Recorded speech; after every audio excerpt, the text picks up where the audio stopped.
My name is Dr. Brett Bennington. I'm the chair of the Department of Geology, Environment, and Sustainability at Hofstra. And it is my great pleasure to turn over the proceedings for a few minutes to the president of Hofstra University, Dr. Susan Poser.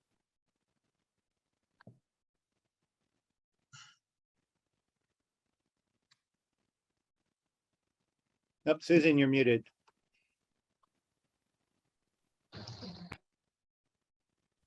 Okay, can you hear me now? Yes.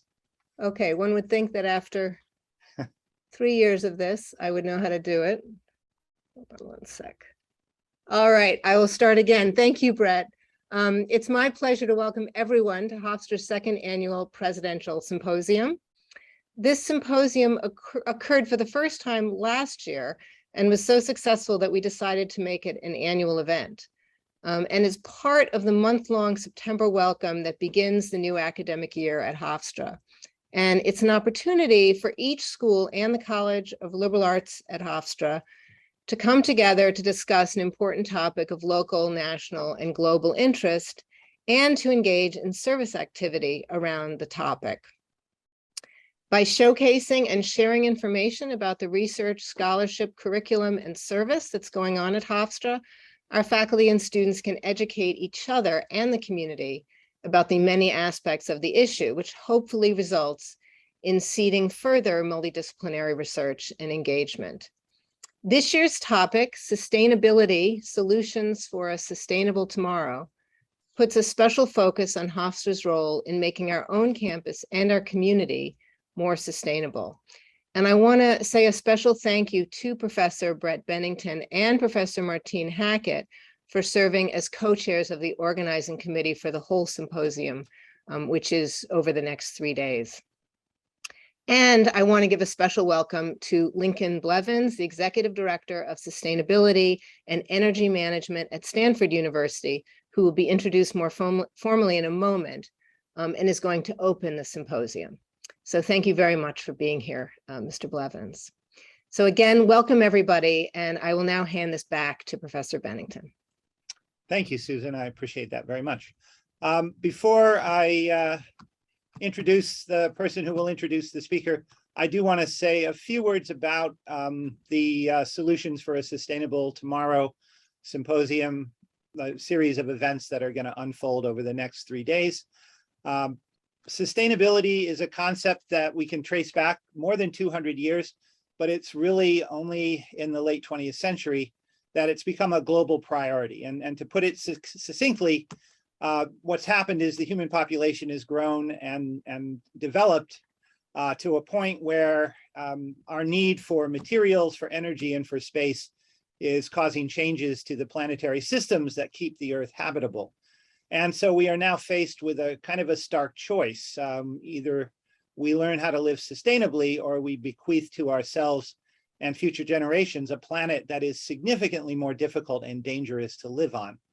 As the astronomer Carl Sagan very presciently said decades ago, anything else you're interested in is not going to happen if you can't breathe the air and drink the water. Don't sit this one out, do something. You are by accident of fate alive at an absolutely critical moment in the history of our planet. So with this admonition in mind, we've assembled 3 days of speakers, discussions, and events to explore how Hofstra University can be part of the solution for a sustainable tomorrow.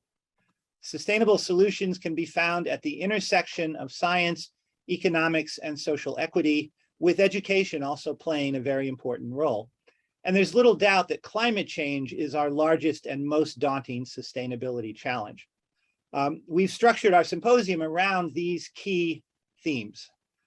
Today, our theme is Leading by Example, Hofstra's role in building a sustainable tomorrow. Here we address what Hofstra is doing and what Hofstra should be doing, but perhaps isn't yet, to be a sustainability leader. Our guest speaker this morning will discuss how Hofstra might become a carbon neutral campus. Sessions to follow will look at how students, faculty, and staff are working to put the grounds of the campus to work in the service of sustainability, and we'll consider the ways that Hofstra provides community services that promote equity and sustainability. Tomorrow, Wednesday, is devoted to addressing and adapting to climate change, starting with an exploration of how project-based learning can be used to teach students about climate change. Tomorrow at 1 o'clock, our symposium keynote speaker, chemist Amy Marshalock of Stony Brook University, will give a lecture on energy storage and energy systems, approaches for a sustainable energy future. And then in the afternoon, a distinguished panel of speakers from Hofstra and Columbia University will discuss Superstorm Sandy 10 years later, what we've learned from one of the largest climate disasters that our part of the country has experienced to date. Later on tomorrow, another panel of Hofstra faculty will explore the role of government regulation in addressing pollution and climate change. And then finally on Thursday, we'll conclude with the theme of local initiatives, Hofstra's role in supporting sustainable communities. Panels on this day will consider how Hofstra faculty and programs are partnering with local communities to promote sustainable outcomes. Topics covered include how climate change is being taught in public schools on Long Island, how housing policy on Long Island relates to sustainability, how training public health providers to address the social determinants of health is key to promoting more equitable health outcomes, and finally, the role that Hofstra is playing in promoting climate change and environmental journalism on Long Island. So we've assembled sessions that include all different elements of the university, different schools, different programs, different areas of expertise. I encourage everyone to go online, take a look at the symposium program, and attend as many sessions as you can. Our hope is that you will discover that there's a lot happening at Hofstra and that there's more to come. So watch, listen, and above all, get involved. Thank you very much. And it's now my pleasure to introduce my colleague, Dr. Christa Farmer, professor of geology, who will introduce our speaker for this morning. Take it away, Christa. Thank you, Brett, and thank you, Dr. Poser, and thank you to everyone who's come this morning to kick off our presidential symposium. We're probably all aware, and Brett alluded to this, of the need to reduce carbon emissions. I mean, it's just something that we have to do, but the world isn't on track to meet the Paris Agreement, which would have limited emissions to keep the average global temperatures from rising more than 2 degrees over pre-industrial levels. Our current trends suggest we're going to hit 3.2 degrees of temperature increase by 2100. So that's a pretty frightening future scenario. How do we bend that curve so we can reduce the carbon dioxide content of the atmosphere and some of the other greenhouse gases and limit future warming? What motivated me to reach out to our speaker today was seeing a press release this spring from Stanford University that actually provided good news on climate. And I thought, wow, you know, we need to learn more about how they did it. So our speaker today is going to give us some insight into how Stanford became a model of what a university can do to reduce its carbon emissions. As a former New Yorker himself, he's uniquely positioned to share insights with us on decarbonizing our operations. So I'll just say that I'd like to ask everyone to hold their questions for the end, just to keep things simple. And then you can use the raised hand feature to comment or ask questions, or use the chat box, as we've all become used to doing in the pandemic. So without further ado, I'll introduce our speaker. He's Lincoln Bleveans. He's been an executive in the global energy industry for nearly 30 years, focused on electric power and sustainability. He has worked in lots of different organizations, startups, independent power project development, public utilities, and now he's joined the higher education world, currently leading Stanford University's mission critical operations and world leading innovation in sustainability and resilience, energy and water, civil infrastructure, building energy management, and waste management. And I'm very much looking forward to what he has to say, so I'll turn it over to Lincoln. Great. Thank you very much for that kind introduction. Every time I hear the scope of my job, I think I lose a few more hairs off the top of my head. I've got a wonderfully broad, but also, as you said, mission critical role at the university. Let me pull up my slideshow here. Can everybody see that? Okay. You mentioned Superstorm Sandy. I actually drove from the New York suburbs to the LA suburbs the day after we got power back in Little Pauling, New York, in Dutchess County, after Superstorm Sandy. With what little gas I had, I drove west, trying to find a gas station, as you might remember, that actually had gasoline. So that was a very, very vivid, still a very vivid memory for me. So I would like to do a couple of things today. I'd like to, as Christa said, I'd like to give you a sense of our sustainability journey, which is sustainability, resilience, utilities, infrastructure, both in terms of a framework for thinking about it and analyzing it and ideally innovating, but also some really concrete examples that we have here at Stanford in terms of how we've applied that model. So if I can get my screen to advance. There we go. So a little bit about me, just so you know who's talking to you. I have had the great fortune to be part of the energy industry as it has really transformed over the last 30 years. When I graduated from college in 1989, none of the jobs that I've had since then really existed when I graduated. The whole energy industry has transformed. And of course, renewables being a big part of that, but only part of that. And I've been lucky to be all over the world, seeing and driving that transition. The other thing that I do a lot of mentoring for startups, particularly in the energy industry and sustainability. And that is, first of all, a lot of fun, but it also helps me, especially after 30 years in the business, helps me keep my gaze up and hopefully over the horizon in terms of all the incredible things that are going on. So with that, why am I at Stanford? Why am I here this morning? Stanford takes a very, very proactive approach to making sustainability innovation real.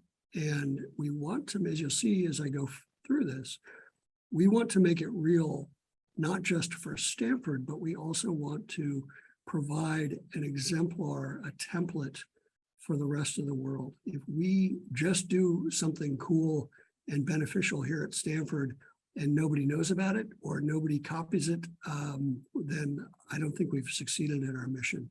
So I'm here to tell the story, and it is just a core part of what we do. So here's my group. I get to cover pretty much every aspect of the campus. Stanford is an incredibly decentralized place, but my team, whether in energy or in water, infrastructure, safety, emergency response, we really cover everything that has the word Stanford in front of it. So we get to impact in a very fundamental way, these mission essential services, we get to impact pretty much everything that goes on here. The flip side of that, of course, is that we are held accountable for keeping the lights on and keeping the trash collected and recycled, and keeping the water flowing and the stormwater captured and everything else. So a lot of opportunity, also a lot of stress. We do that in a very iterative, collaborative way. My team is both 24/7 operations, but also multi-decade planning and investment, sometimes on, usually on a thinking in decades, sometimes thinking in centuries when it comes to irrigation dams, for example. But we also do that in the context of this incredible institution, the staff, the faculty, the students. We just founded our first new school in 70 years, the Door School for Sustainability. So we've got the academic side. We've also got an incredible alumni network. And of course, being here in Silicon Valley at really the world capital of innovation, we have to take all of those factors. And the gear image is it's not very creative, but I think it's true. We have to make all of these things mesh together to get the best outcome. So we do that in the context of some very ambitious goals. We are trying to get to zero scopes 1 and 2, which is the energy that we use directly for our operations, zero that out by 2030, zero waste by 2030, and then the mother of all emissions goals, net zero greenhouse gas, so scopes 1, 2, and 3 by 2050. I call that the mother of all goals because nobody's really ever done it before. This is terra incognita for humanity. This is terra incognita for the planet. We have to get there. No one has quite done it. No one quite knows how to get there. So Stanford needs, in my opinion, Stanford needs to not only get there ourselves, but again, show the world and help the world get there as well. And we do that in these extraordinary times that we live in. I can't state this strongly enough. Between endemic, not pandemic anymore, I don't think, it's endemic, diversity, equity, inclusion, justice, climate change, and a Gen Z, all of our students who won't take slow for an answer, let alone no for an answer. We are living in a brave new world. We have pushes and pulls. I think the Carl Sagan quote that Professor Bennington kicked us off with is absolutely on point. We are living in an extraordinary time by just a twist of fate that brought us all here. And we have both an opportunity and a mandate from our successors, all of our kids and grandkids and great-grandkids, to get this right. So when I think about that whole equation, I think about those 4 factors, all the things that my group touches, the whole Stanford University, again, in this very big feedback loop. And I talk about that in maybe in terms that I think are pretty basic. And this is how I think about it. This is my equation. I'd love for people to poke holes in this, but in my mind, given all these factors, the human equation itself is changing, maybe for the first time in 10, 12,000 years since the invention of agriculture. For millennia, we have been judging ourselves on more or less the same metrics. If we solve for these things, most importantly, cost, dollars, we call that success. And that has been what often we don't even think about it. That is how we think about success in our world. I contend that in this brave new world, we have to add sustainability, resilience, and justice as co-equal variables in the human equation. Co-equal variables, sustainability, resilience, and justice. That's how we need to define success as individuals, as societies, as a species going forward. And so you'll see a lot of that theme as I go through the more granular details. So how do we do that in my group? You know, we're doing a lot of things, mission essential infrastructure, utilities, services that really can't stop. We can't switch off the power grid for 2 years to rebuild it. How do we do that sort of transformative work in that context? I break it down to basically 3 words: opportunity, renewal, and transformation. Opportunity in that Stanford's infrastructure, the world's infrastructure, is reaching its end of life or has reached its end of life. That is a huge liability. We have to get that fixed, but it's also an opportunity, sometimes a once in a century opportunity, to rethink things. There's an opportunity to think differently there. We do need to renew those mission essential services. We can't, like I said, we can't just switch off the power system or the water system for a couple of years to, completely rebuild it. We have to renew the services that we are relying on. The campus has to go on, the world has to go on. But at the same time, that renewal, unlike previous generations, that renewal can't stand alone. We have to seize the opportunity to both renew and transform. We have to lean into this brave new world, lean into new solutions as opposed to leaning back on the comfortable old solutions. That's the only way we make this work in this brave new world of DEIJ, climate change, Gen Z, endemic. So here's a pretty simplistic example. Think about your daily transportation. You're bopping around, you're stuck in traffic on the LIE in your trusty old pickup truck, but it's got, 300,000 miles on it. It's dying. It's reached its end of life. It would be very, very easy for you just to go to the Chevy dealer or the Ford dealer and get the latest and greatest, F-150 or whatever it is with an internal combustion engine. It's going to be a lot cleaner. It's going to be a lot more efficient than your old truck. It's still going to be fossil fuel, though. You can renew that transportation by very, very comfortably leaning back on old technologies, on old solutions like internal combustion. What I'm suggesting, though, is that you renew that transportation need, you renew that service, and you lean into the future. You lean in, you transform the way you get that service provided to you. You're still getting the transportation, but how you get it is leaning in to the new solutions. Maybe not as cool as this solution. I think that's a Tesla prototype or something, electric vehicle, but leaning into that future and saying, no, we're going to do the same, we're going to get the same outcome, but we're going to get it differently. We're going to get it in a way that is more planet positive. So I want to do a deep dive on what we've done with energy, which is what Christa was referring to before. We had a cogeneration plant on campus for almost 30 years that was provided both electricity and thermal energy in the form of steam that ran our campus. And we used natural gas to create that in a combustion turbine, absolutely basic, commonplace cogeneration facility. We created that electricity and that thermal energy. We had a whole lot of waste heat that went up through cooling towers and got vented to atmosphere. There was an opportunity there in that it was reaching its end of life. We had to do something new. My predecessor, though, I can't take credit for any of this. I just get to tell the story. My predecessor said, you know what?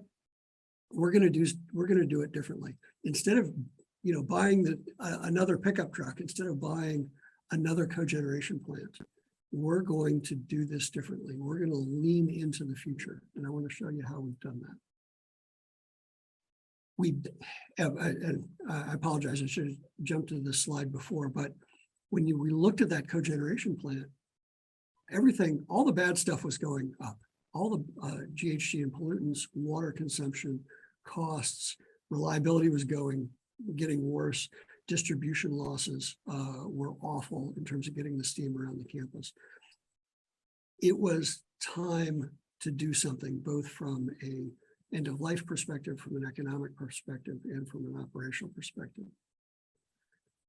He hit upon three big innovations to rethink the way we provided electricity and thermal energy to the campus. None of these are rocket science in and of themselves, but he put them together in a way that was truly world-changing.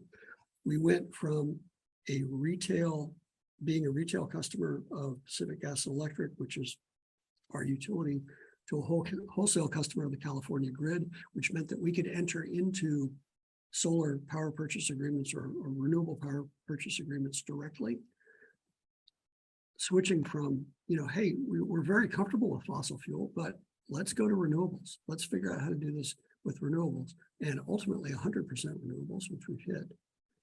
All that waste heat that we've been venting to atmosphere, instead of thinking about that as waste, let's think about that as fuel. Let's use that heat to produce more hot water and chilled water, which is where we move from steam. Instead of a very, very high temperature, high loss, very tricky product like steam, we realized that our end uses, our air conditioners and the other sorts of end uses for that hot and chilled water could actually run just as efficiently, could serve the campus just as efficiently with a much lower temperature product. And that was a huge revelation. Again, rethinking the fundamental assumptions. And finally, we went from about basically zero energy storage to electricity storage, batteries at one of our solar plants, and then thermal storage on campus, which gives us tremendous optionality, both operationally and economically. And here's what that looks like. This is a little a little complicated. I apologize. That I'm happy to make the slides available, but if we work from left to right, we've got solar projects out in the California countryside. Basically, the more recent one includes batteries. That feeds into the California grid, feeds into the Stanford substations, goes into this first of its kind thermal energy plant to make hot water and chilled water. And then a lot of that, of course, we have to keep the lights on too. A lot of that electricity bypasses and and keeps the lights on campus. There's a tremendous heat recovery component in the return of either cold water that's had the cold taken out of it or hot water that's had the hot taken out of it, that comes back into the plant, and the residual heat and cold is used to create more heat and cold. I can go into the engineering, but I would probably put you all to sleep. But it's an incredible way of looking at what we used to think of as waste heat, and now thinking of that as a fuel. And that takes the efficiency just off the charts. And it really has been a win-win-win for the campus. Obviously, using renewable energy, now 100% renewable energy, greenhouse gases and pollutants have gone way down. Our water consumption for thermal energy production has basically been cut in half. End use costs have gone way down, way down. Service interruptions, what we're doing now is way more reliable than what we did before.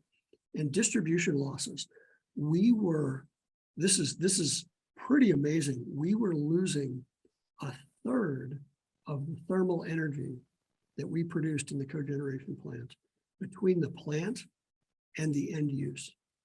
And I mean, Stanford's a big campus, but it's not that big. But we were losing a third of that energy in distribution, which is insane from an efficiency standpoint. We are, instead of losing 30%, we are now losing about 3%. Distribution losses came down by an order of magnitude. That looks like a typo the first couple times you see it, but it's true. When you go to a product that is closer to ambient temperature, you get a sea change, an absolute revolution in the amount of losses that you see in the system. Now, all energy is compromised. All energy is compromised, and no solution is perfect. What we did does have significant initial capital costs, balanced by very, very low operating costs, which is why it makes it economically advantageous over the long term. But still, there's a big hurdle to get over in terms of initial capital costs. The other thing that we did, though, by no longer making electricity on campus, is that we tied our campus reliability to the California grid. And that actually bit us really hard in June, when we had a fire under a transmission pole. It's not just the Achilles heel of our power system, but the Achilles heel of the Achilles heel of our power system. And so we were looking now for ways to enhance reliability and resilience and reduce that dependency on the California power grid a bit. So a compromise, but it's been a really, really effective compromise for us. And here's what that looks like. There's the cogen plant up on top. Again, would have been very easy at the time, 10 years ago, to build another cogen plant. You know, the political landscape was still, even in California, was still open to that. But instead of simply doing the same thing over again, renewing and transforming what we did. And how did we do that? Oh, I'm sorry. I got a couple more slides here. This is only my first or second cup of coffee. I apologize. It's still early here. So we do that at the macro level with the energy facility. But we also do that at the micro level, and LED light bulbs are a great example of that. You need to renew the lighting. You can't just sit in the dark. And frankly, the old bulbs, if you can still find them, are cheaper in terms of their initial capital cost than LED bulbs. But LED bulbs are going to give you better light. They last a heck of a lot longer. They use a tiny fraction of the energy that a traditional bulb does. So it's another fairly simplistic example of this concept of opportunity, renewal, and transformation that we try to apply here. We're also doing this outside of energy. We launched our Zero Waste by 2030 effort, and that is the same thing.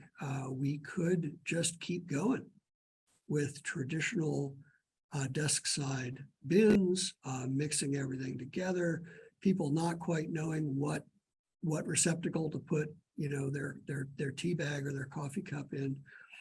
But we're totally transforming that business as we renew it. So it's not just the really cool techie stuff like energy, but it comes down to things like waste management, things as simple as that. And we're looking to apply this model, and we are applying this model literally across the campus, within the buildings from an energy efficiency standpoint and a control standpoint, electrifying everything that we can see, digitalization of everything that we can possibly make automatic so that the human beings can do the fun stuff. An independent data layer where researchers can be able to look into our system without endangering operations and find stuff that they want to work on and that they want to improve. We're doing it across water. We're doing building by building, room by room thermal forecasting so that we can run our thermal plants and our thermal distribution network more efficiently. Again, opportunity and renewal, but also transformation. So what's the secret sauce? I'm guessing you've picked up a couple of these, but I want to run through them. One, peel every onion, challenge every assumption, especially the ones that you don't quite know you're making. Our switch from steam to hot and chilled water is a perfect example of this. Ask 100 energy engineers what we should have done 10 years ago, and they would have all said, well, gosh, of course you use steam. We've always used steam. We know how to use steam. That you don't even have to think about that. But we peeled that onion. We challenged that assumption. And we realized, hey, we can do things differently. And you really have to peel every onion that you see, especially the ones that especially the ones that seem resistant to peeling. Challenge every assumption and solve across silos. What I see in all of these challenges is that they're no longer just engineering challenges. They're no longer just behavioral challenges or communications challenges or financial challenges. We literally need everyone across the table. Things aren't that simple anymore. We need everybody. We need everybody's expertise. We need everybody's education, everybody's perspective, their viewpoint, their background. It's absolutely crucial that we look at every problem with all the eyes we can gather. And we do that around a big round table. There's no hierarchy. It can't be the engineers at the head of the table and everyone else kind of chiming in. It's got to be a big table with everybody around it. It's got to be a round table where everybody has a voice. That's how we solve these post-silo sort of challenges. And it's technology and behavior. Especially here in Silicon Valley, we get enamored with the technology. The technology is the cool stuff. It's the glamorous stuff. But the fact is, with sustainability and resilience, if we don't change behavior at the same time, the technology isn't going to stick. It's not going to get the outcome that we need. So we have to look at both sides of the equation and look at them together. I love this graph. This is really about, I think about this in terms of our zero waste effort, but you can also think about it in terms of energy, in terms of water, in terms of transportation, whatever topic you're thinking about, the behavior change is imperative. And it, like I said, it's not glamorous. It is the most difficult part of the equation. Human beings love to buy shiny, cool, new stuff. Ask us to change the way we live our lives, and it'll be pitchforks.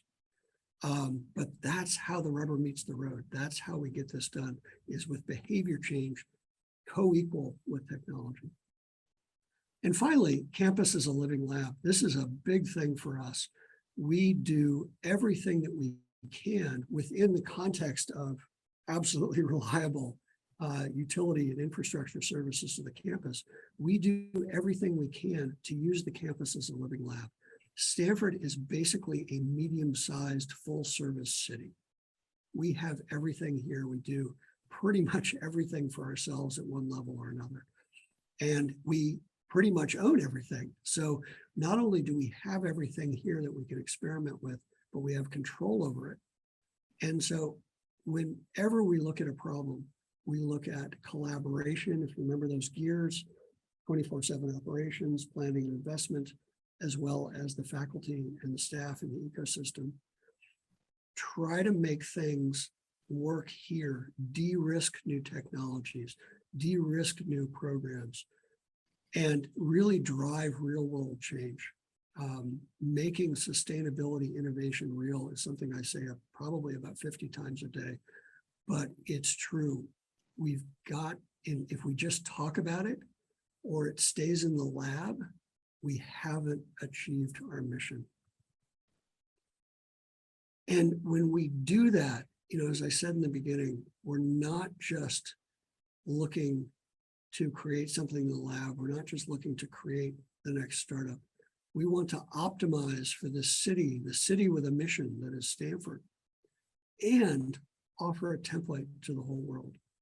I'll give you an example. Our central energy facility, which is the beating heart of the energy system that I just talked about.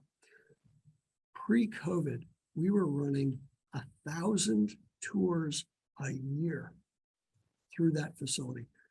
People from all over the world, government, private sector, utility people, sustainability people, big oil and gas companies who are trying to figure out, what the way forward was. I'm actually hosting the Taiwanese Environmental Protection Agency this afternoon, in fact. Folks like the Danes, who have incredible district energy systems already, we're in intense collaboration with them. So it's all about optimizing for us, but also offering a template for the new world. We want people to copy what we've done. We want people to take advantage of the risks that we've taken in de-risking and commercializing things, making this sustainability innovation real. I see research universities in general, but research universities in particular, as the pivot. We are uniquely positioned to make this happen. We have the intellectual resources, we have the research resources. We have alignment of interests in so many ways. Higher education can be an honest broker around these issues in a way that very few other entities can. And I really want to take advantage of that. We have a credibility, we have an honest broker opportunity that we really want to take advantage of. And we get to take advantage of that across the opportunities spectrum, from the basic science to the pilot projects to the demonstration projects, again, that living lab concept. That said, we also face really fundamental questions, and I'm guessing Hofstra does too. What does the research university of the future look like? COVID and Zoom have shown us against kicking and screaming that we need to think differently about the physical campus. Obviously, we need the labs. We can't do the labs over Zoom. But how does the rest of it look? What is hybrid learning in the future? If so, under what circumstances? And then how do we, in my group, imagine and plan and build all the infrastructure, services, facilities, utilities that are necessary to support this brave new university, so to speak? And ultimately, how can we best position Stanford to thrive? Not just today, not just tomorrow, but into that future. These are huge questions in my mind, because when you think about infrastructure and utilities, when you think about buildings and roads, you've got to think in decades. And frankly, I'm seeing more change in the next decade, maybe than we've seen in the last century. So how do we make these investments? How do we make the right investments, but not make the wrong investments that are going to be stranded investments in 10 years? How do we think about that? So again, huge challenges.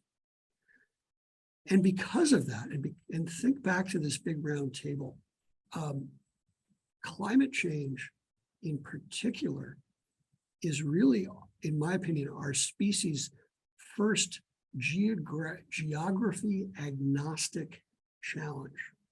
It literally doesn't matter where you are on the planet. You are going to be negatively affected by climate change. I mean, obviously, if you live in the Himalayas, you're going to be less affected by sea level rise. But even then, between sea level rise, migration, storm patterns, drought, disease, you name it, this is a full planet problem. There's literally no escape unless you're Jeff Bezos or Elon Musk and or Richard Branson, and you've got a rocket standing by. The rest of us, we're all in this together. It is a planetary problem. And as I said, the solutions are full circle solutions, round table solutions. So we really do need all of us, everybody's background, everybody's perspective, our identities, our education, our experience. We've got to bring all of that to bear in the micro, in the macro, to get this done. And this is ultimately my greatest hope. You know, I look around at the students here at Stanford who literally, and like at Hofstra, come from all over the world, the best and the brightest, focused on this problem. And I think, okay, maybe after, one more cup of coffee, I get pretty optimistic that ultimately in some form or another, we can solve this, but it's going to take all of us, the English majors, the physics majors, the engineers, the public speakers, the finance people, everybody. So with that, I really thank you for your attention. It has been an honor to tell this story, and I look forward to answering any questions you have. All right, thank you so much for that informative and inspiring overview of what's happening out at Stanford. What I'd love to do is see if anyone has questions for the speaker for the moment. If you want to use the raise hand feature, that'll raise your little video screen up to the top here, or if you want to put something in the chat. I think the chat is on, right, Kathleen? All right, so we have some hands. So how about our provost, Charlie Reardon? Good afternoon, good morning, Professor Bleveans. Thanks for a great, inspiring lecture. I appreciate and understanding how you pivoted on code generation and lots of food for thought. So my question really focused on one of the last topics that you referenced, which is thinking about the research university of the future and sort of linking that to the great optimism you expressed on the final slide. So how do you think about going from lessons learned from the pandemic and other opportunities in renewable energy to start to take some strategic actions, or at least gathering information in a strategic context to help shape what the university of the future might look like? I will give you a short and probably pretty high level answer to that question, because I've only been in higher ed for about 1.5 years now. So I'm seeing it with fresh eyes, but on the other hand, I know that there's a lot that I don't know about higher ed. To me, it really goes back to challenging those assumptions, peeling those onions. I think that was one of the the most painful and the most informative things about COVID in particular has been, whether you're a business or an academic institution, we never would have done that experiment without COVID. I mean, we literally would never have done it. We would have thought we were all crazy. But to me, it means going back to those fundamental assumptions about what outcomes we want to achieve and what our true spectrum of options are in achieving those outcomes. Obviously, there are the traditional ways to do it. There are the ways that have poked their heads up during COVID and hopefully post-COVID. But it really comes back to challenging those assumptions. How do we teach? Is a residential university still the default way to go for education? And then ultimately, and I look around at the students here, and I'm sure you're in the exact same situation, where you're seeing a Generation Z that is both incredibly smart. I'm so glad I went to college in the dark ages, because I could never compete with these kids. They're so wicked smart. But also, all of these things, endemic, climate change, justice, they are just part of the air that they breathe. And there's a passion that comes with not only living this problem, but knowing that you're going to inherit, you are in the process of inheriting this problem. So I have asked the students that I talk to recognize the power of their voice and recognize that they are looking at the world in a way that maybe no human beings have ever looked at the world before. And so as much as it drives those of us in the administration crazy, make noise, challenge what we're doing, challenge the way we're thinking about things. I apologize, that's a very high level answer based on limited experience, but I do think there is a tremendous opportunity, and I think Gen Z is going to be really the engine of that at the end of the day. All right, so next we have Camilla.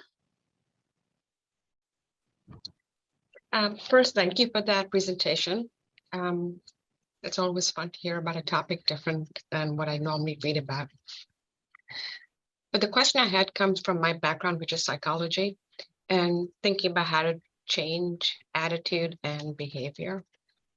And one of the thoughts is that when we're thinking about using the university to be a voice for change and communicating that voice for change, it seems that the constituents that most often fight climate change are the same constituents that really are not as supportive of higher ed.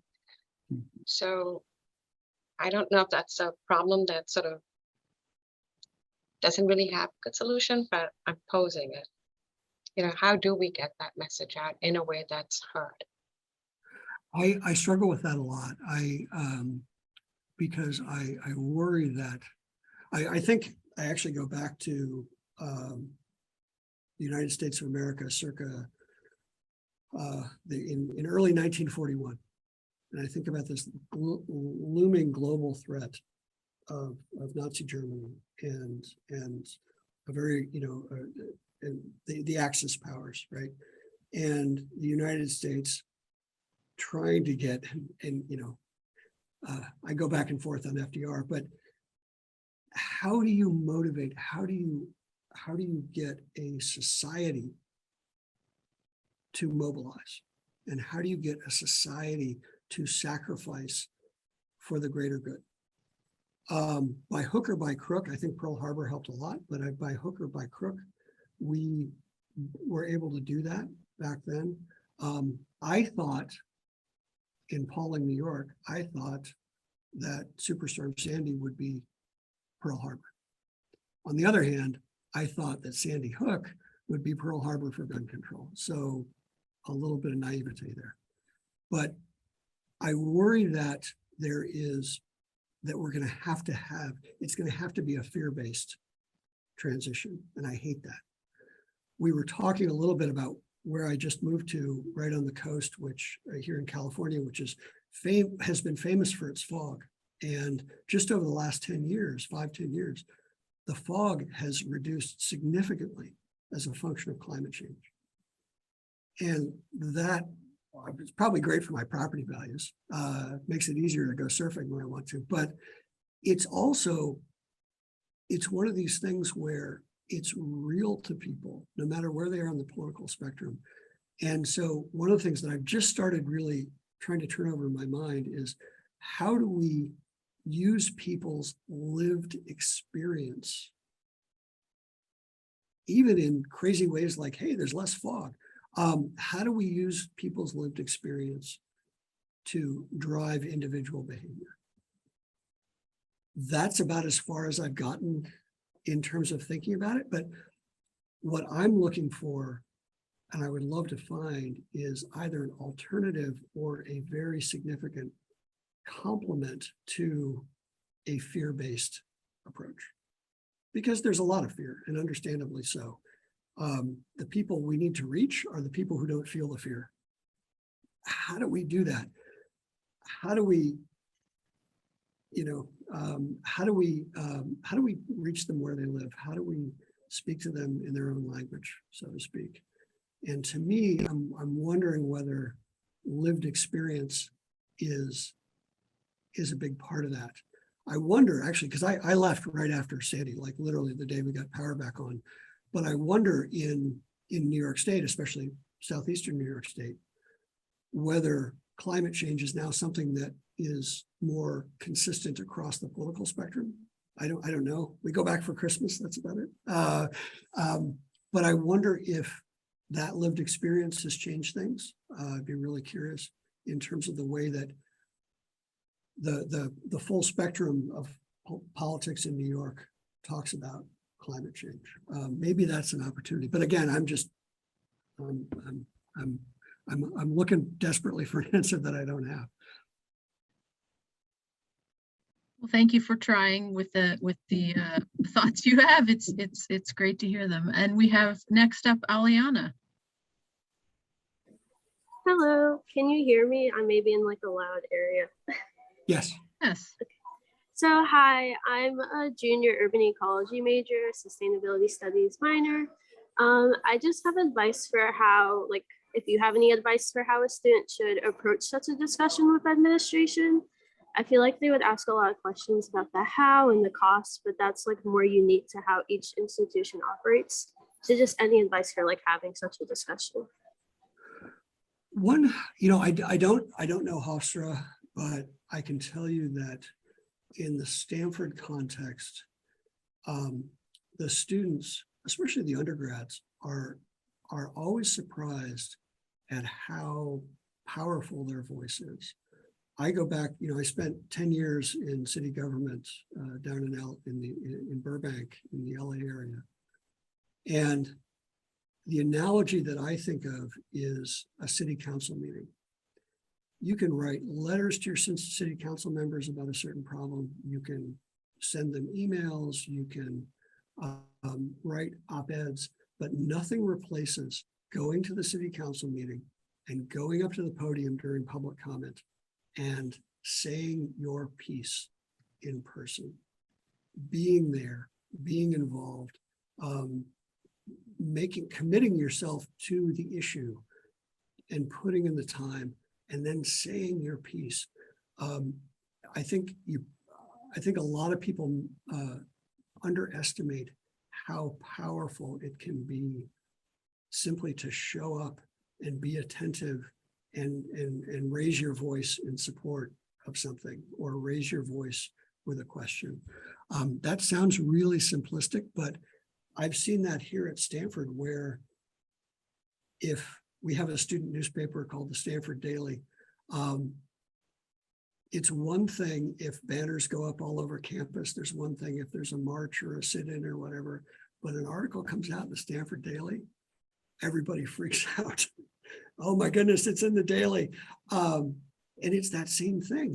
It's finding those avenues to be present and attentive and informed and vocal.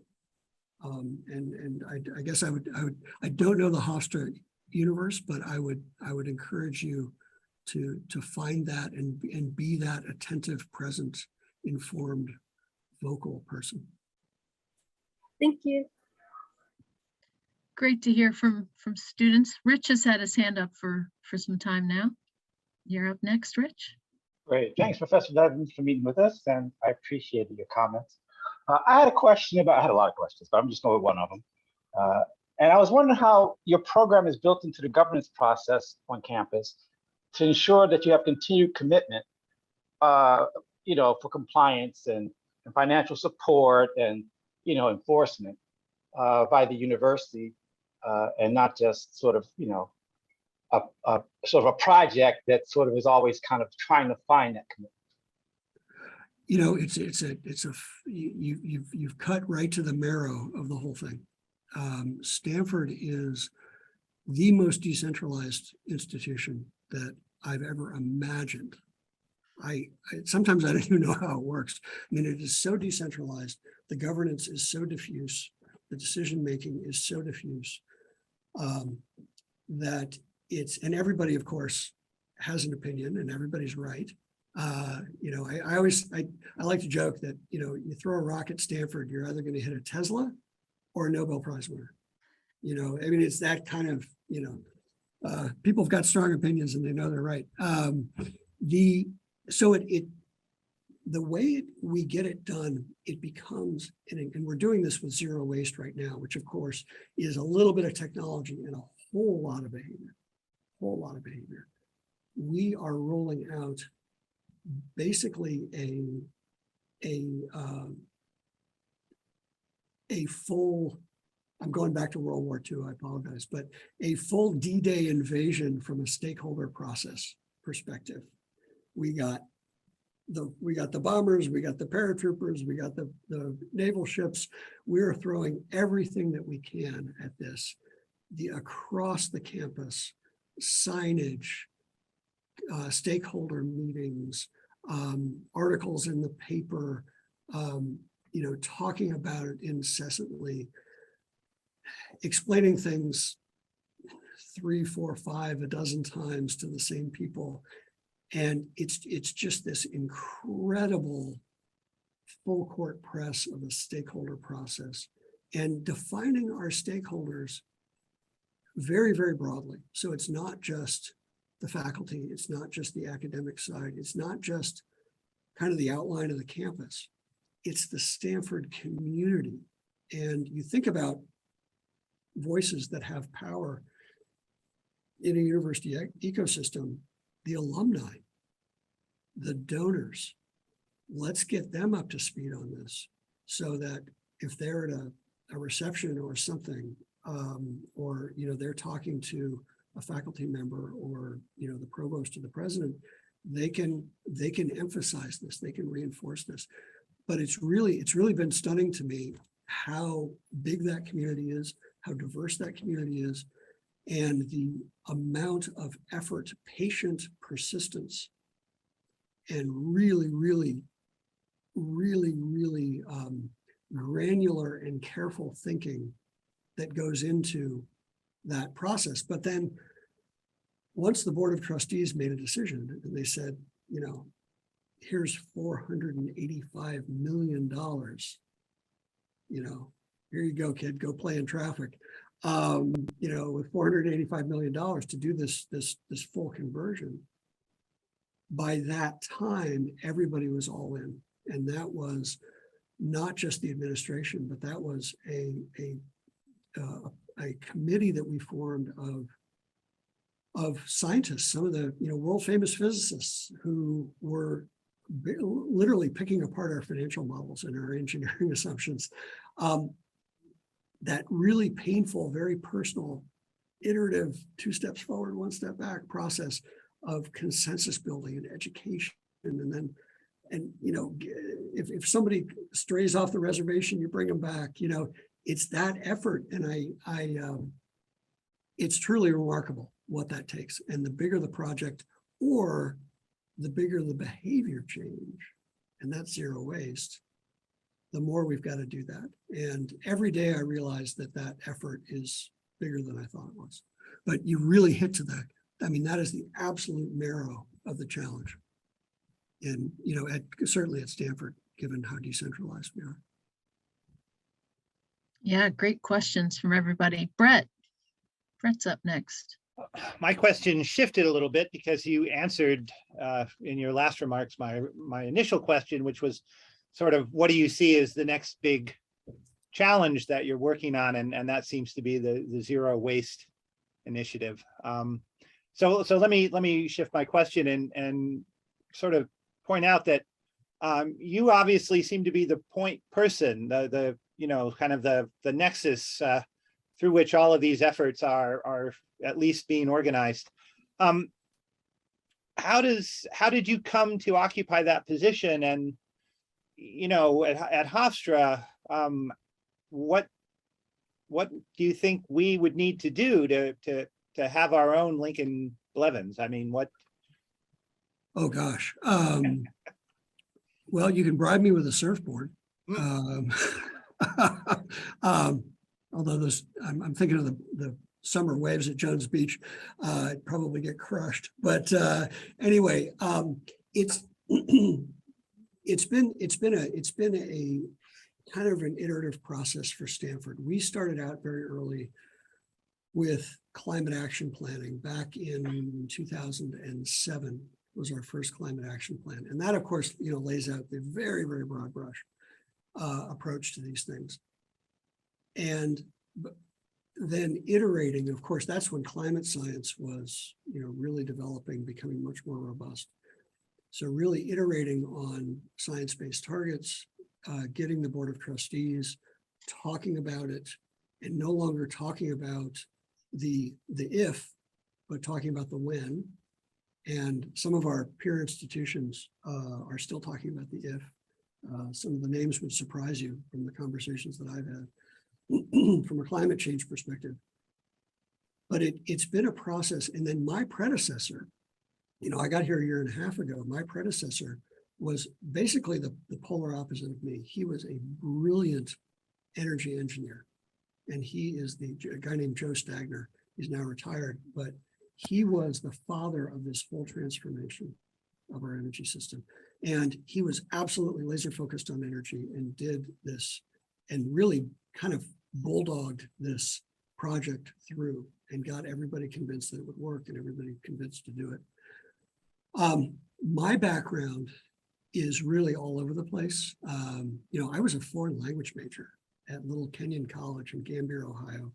I went to law school a long, long time ago in a galaxy far, far away, never practiced, and kind of fell into the energy industry back in the 90s and have had the great luck to be all over the energy industry, which then intersects with water, which then intersects with infrastructure, and then intersects with sustainability and resilience.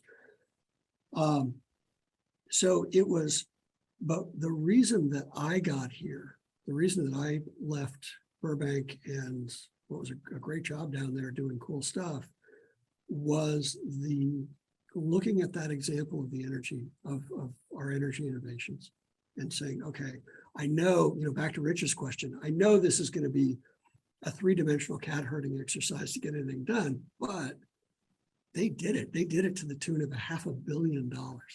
They did it with a whole, you know, with heat recovery chillers, serials number 1, 2, and 3, which from an operations perspective is one of the scariest things you can say, those first few serial numbers. But it really comes down to planning and making those plans real, bringing the community together around those plans, and then hiring the right people, hiring people who understand the substance of it, but really are really change management people. That's what I mean. I look at this brave new world of ours, and I see the greatest change management process in the history of Homo sapiens. Everything is about change management at the end of the day, and we can do that, but you need somebody who knows the substance, but also sees it as a collaborative, convening-based, all hands on deck, all of us sort of process. But it really goes back to planning, I think, and then making a lot of noise about your plan, making really public, kind of painful commitments to your plan, and then building that right team around it. It's not easy. There's a American Association for Sustainability in Higher Education, ASHE, which does the platinum, gold, silver rankings for university sustainability.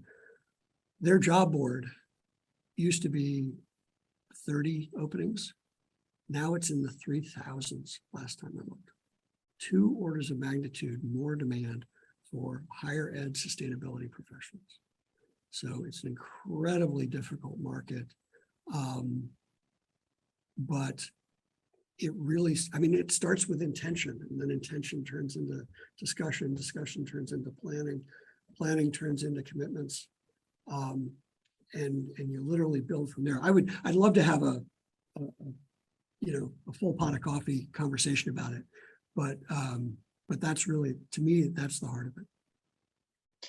Well, we have one more question. Lynn Albers from our engineering school had to leave, but she wanted to ask if you could address financial incentives and regulatory policies that are in place in other aspects that help make this transition a sustainable model that can be disseminated to other locations. And it's a question that dovetails with things that I was hoping to ask too. So I was hoping you could address her question. Yeah. I think there are 2 questions there. One is the engineering question. Palo Alto is, I think, either the most temperate place on the planet or one of the most temperate places on the planet. In other words, our ambient temperature swing goes from, at least up until recently when it started getting really hot, has gone from like pleasantly warm to pleasantly cool. That's literally the whole swing. So, and relatively low humidity. Boy, it sounds really easy to do something like we've done under those circumstances. The engineering answer, though, is that, in fact, Princeton over in New Jersey, they just hired the same architect to build themselves essentially the same machine to power their campus. There are campuses in Minnesota, there are campuses, there are places in the Scandinavian countries, places in Asia, places with heat, places with cold, places with humidity, places with 4 true seasons that can do this. So it's very adaptable, and we've proven that. I mean, it's very adaptable from an engineering standpoint. From a regulatory standpoint, we have certainly benefited from being in California. I always used to joke about the People's Republic of Massachusetts, but oh my goodness, welcome to California. I mean, it is about the most prescriptive regulatory environment I've ever encountered. And from my political and environmental viewpoint, it's prescriptive with the right intentions, but it's still very prescriptive. And so we end up with this very aggressive renewable energy policy across the state, these very aggressive energy efficiency policy across the state, and very, very strict limits on emissions. We've priced greenhouse gases, those sorts of things. What I've found really, really helpful is when you think about trying to get decisions made, it's one thing to go to the Board of Trustees and say, we want to do this. It's going to cost a lot of money. It's going to be a big dislocation in the near term, but we want to do this. It's another thing to go to the Board of Trustees and say, we have to do this. We have to compost a certain amount of our waste. We have to have a minimum level by state law. So I'm being a little Machiavellian here, but there's an ability, I think, especially in the state of New York, which since Sandy has just taken a step change in terms of really, really addressing these sorts of problems. There's an ability to lever a prescriptive, forward-leaning regulatory environment and political environment not just in terms of pointing you in the direction of what you need to do, but also driving decision-making at the local level. Again, sorry, we have to do this. The state of New York says we have to do this. This isn't a decision that the provost or the president of the board of trustees gets to make anymore, because we have to do this. And I think you can be, I shouldn't be saying this with the provost and the president on the phone here, but you can leverage that in a way that I think creates the wins both for the institution and for the world. Thank you for all of your answers to these questions. Do we have other questions from the audience? Anybody have further thoughts on? One thing I've been wondering, listening to your presentation, is how you mentioned that the fact that you can't interrupt service, you can't stop flying the plane while you change the rivets. But how did you do that with the power plant? How did you switch ultimately from the cogen plant to the central energy facility that you have today without interrupting the service? It's a little bit of an engineering question, I guess, but. Oh, it is. And it was a project management, an extraordinary project management challenge, ultimately. We, as part of that project, we not only built a facility, but we had to rebuild, basically replace, I think 24 miles of hot and chilled water pipe on the campus, which is ripping up roads, which is ripping up lawns. And we had to convert the energy systems, both the physical and the controls within the buildings, to work with hot and chilled water as opposed to steam. So it was a 14-month absolute sprint. I am so glad I was not here then, because it was really, really hard. There were a lot of tempers flaring, but, and this goes back to, to Rich's question about change management. It was something where the team had gotten the university to the point where we said, this is what we need to do. This is what we're going to do. And we brought in a lot of emergency generators. We brought in a lot of temporary capacity, but there was still, there were roads ripped up. There were, buildings shut off for a week while we did all this work. It was incredibly disruptive, but able to fit all of that into a 14-month period. Weather helps, right? We don't have winter. So the ground never freezes, the snow never falls, but that was part of that consensus building, was a general acceptance of temporary dislocation. And we, of course, like I said, with temporary capacity, we mitigated every possible aspect of that we could, but again, I'm glad I wasn't here. I probably would, still have scars from that experience. Just the kind of the mother of all project management exercises. What year was that 14-month transition, if you don't mind me asking? Oh, sure. That was 2014, and then 2014 into 2015, and then the central energy facility went commercial, I think in March of 2015. And so it was a question of shutting off the cogen and ramping up the central energy facility in a way that made sense given what infrastructure was in the ground and in the buildings, just mind-boggling from a project management perspective. But it got done, and now we're far enough away from it that everybody kind of looks back on it fondly. Oh, remember when that was so crazy,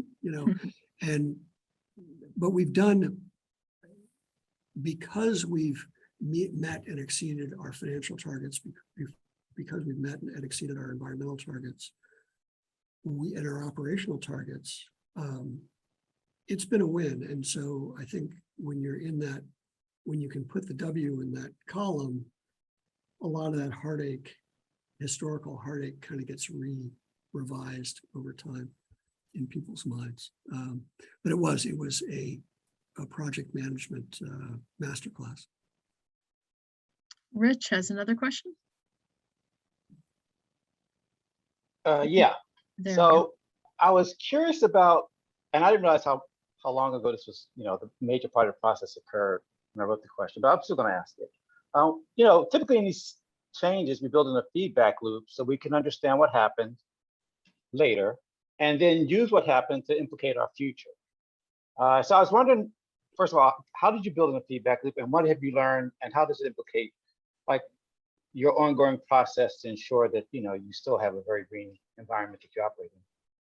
Yeah, we, not too long after the plant came online and we got all the kinks out of it and everything else, we actually brought in Navigant to do basically a look back, here are our assumptions, here's how it is actually turned out. And basically take a third-party look at, has this thing worked? Has it worked from an engineering perspective, an economic perspective, an environmental perspective, operational perspective, in the way that we thought it was? And the answer was yes. So that gave us our kind of initial confirmation, which is a part of feedback, but kind of a confirmation, yeah, this worked, good, cheers all around.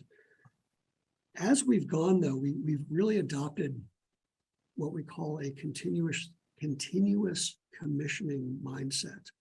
And so we're constantly looking at these systems to try to find the next increment of efficiency, the next increment of ability to stretch the capacity. So as climate change gets worse and the campus keeps growing, we can put off building another one somewhere as long as we possibly can. One of the things that we found is a really interesting dynamic where a lot of our buildings are not taking enough energy out of the hot water and the chilled water. And so the temperature that comes back is either too hot or basically not cold enough to be useful in the recovery process.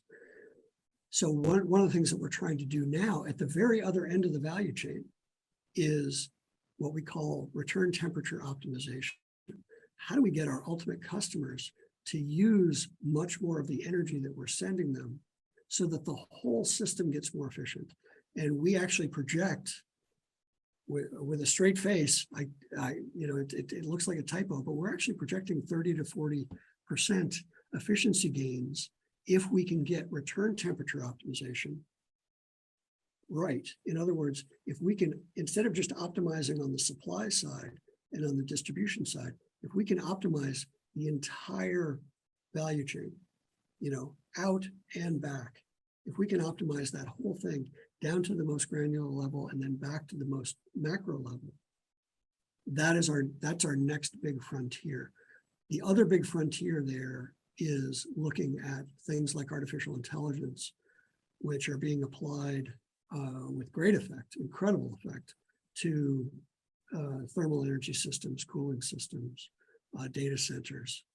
And we actually see the gain from return temperature optimization to be the big low-hanging fruit right now.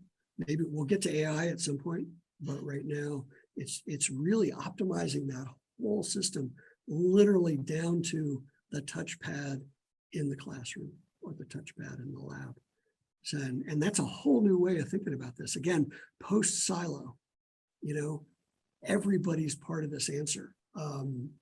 And that's a new way of thinking. And it's been interesting to get people to take that sort of individual responsibility for these macro outcomes.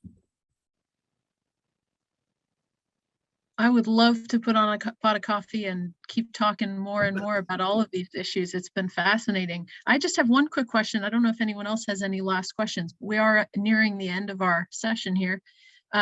One of the things that was mentioned in that press release that I read in the spring was the solar installation that came online, I think this year, was it? In March. So, I mean, I don't really have a specific question other than, how did that process go? And I mean, obviously this ties into the geography of the place, right? It may not be something that could be replicated everywhere, but what was that experience like? I'm going to try to get back to that slide real fast so we can talk to it.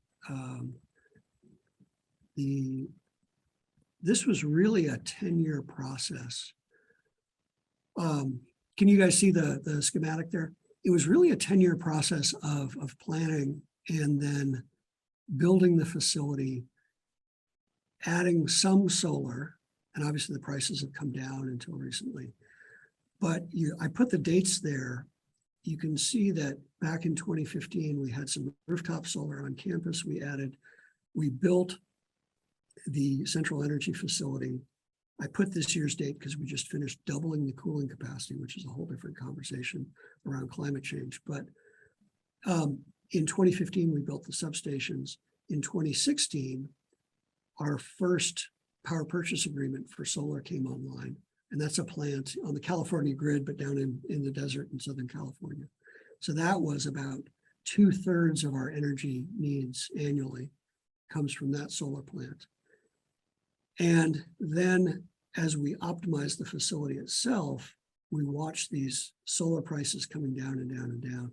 We watched the batteries at solar farms go from the exception to the rule. And we realized how much we could do with a battery in terms of matching load.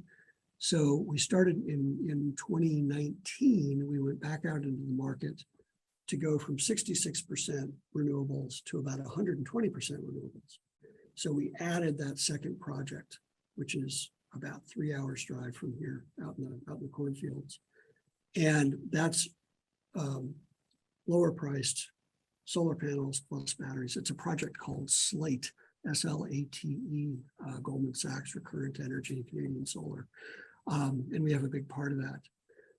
But it was really, the press release that you saw in March was the culmination of a decade plus long process. And a decade, going back to one of the other questions, a decades long commitment across university administrations, actually, a decade-long commitment to making this whole vision real, not just the plant, not just the PPAs, not just the rooftop solar, but making this whole vision real. And that was, I don't know how uncertain that seemed back in 2012 or 2015. In retrospect, of course, it looks very logical and very predictable, but it really was an iterative process of doing the basics, the plant, the distribution system, the building retrofits, the first lump of solar, and then adding as we go along. And there's a whole nother discussion about, return temperature optimization, artificial intelligence, going from annual aggregate offset of our energy consumption with renewable energy to actual 24/7 clean power, which is something that Google is working very hard on down the road. Facebook is working very hard on. But there's this is almost the 10-year culmination of a 1.0, or maybe a 1.1, 2.0, 3.0. We can see we just haven't gotten there yet. So this is kind of a never-ending journey of optimization. Well, thank you for that.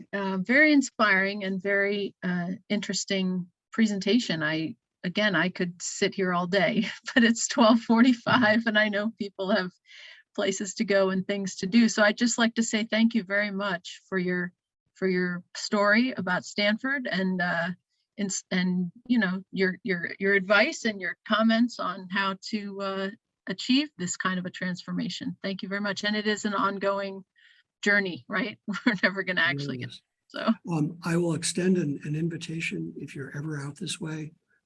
Please come by. We absolutely love showing all this stuff off, and it's really cool. So please give me a buzz. And as you're on this journey, it kind of goes back to our fundamental mission, right? If we can help, let us know. If we can help brainstorm, let us know. If we can help think around these things, let us know. We want to leverage what we've done beyond Stanford. And frankly, higher ed is, we're all one big family trying to make this all happen. So, please use us as a resource. Wonderful. Thank you for the invitation.